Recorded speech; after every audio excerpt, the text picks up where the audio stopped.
मराठी मॅट्रिमोनीवर मिळतो सगळ्यात जास्त चॉईस।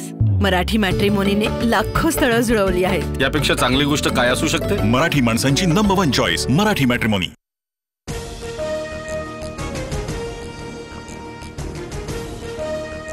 मुंबईत आज पुन्हा रेड अलर्ट जारी। शहरासह उपनगरात पावसाची संततधार सुरूच। पुढील 3 ते 4 तासात मुसळधार पावसाचा इशारा।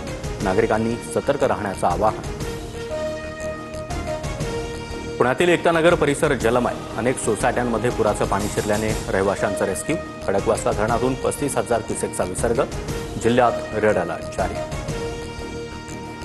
उपमुख्यमंत्री अजित पवारांकडून राज्यातील पावसाचा आढावा। कुणीही घाबरून जाऊ नका, असुरक्षित वाटणार नाही याची काळजी महायुती घेत आहे, अजित पवारांचं आवाहन। तर आज मुख्यमंत्री फडणवीसांसोबत पुण्यातील पावसाची पाहणी करण्याचीही शक्यता।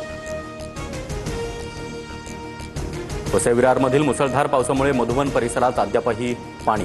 एव्हरशाईन परिसरात देखील पाणी साचलं। पावसाची रिपरिप सुरूच।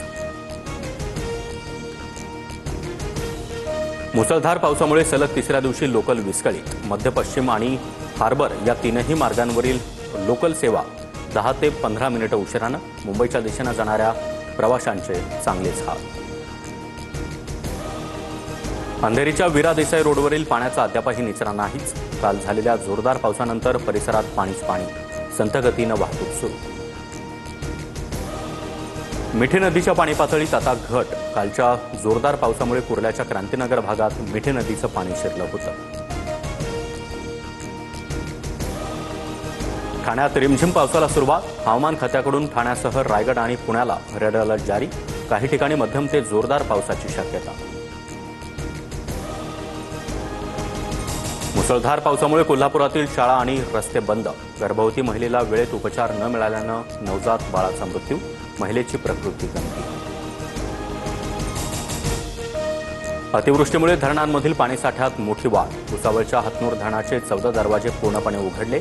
नवी मुंबईतील मोरबे धरणासह पुण्यातील चासकमान धरण 100% भरलं।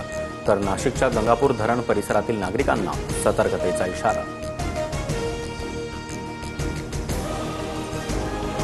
मोनोरेल सेवा पूर्ववत। काल 1.25 तासानंतर बंद पडलेल्या मोनोरेलमधून 585 प्रवाशांची सुटका। MMRDA, अग्निशमन दल आणि पोलिसांच्या मदतीनं रेस्क्यू ऑपरेशन। बेस्ट कामगार पतपेढी निवडणुकीत ठाकरे बंधूंना दणका। सर्व उमेदवार पराभूत। शशांकराव यांच्या पॅनलचे सर्वाधिक 14 उमेदवार विजयी, तर प्रसाद लाड यांच्या पॅनलचे 7 उमेदवार जिंकले।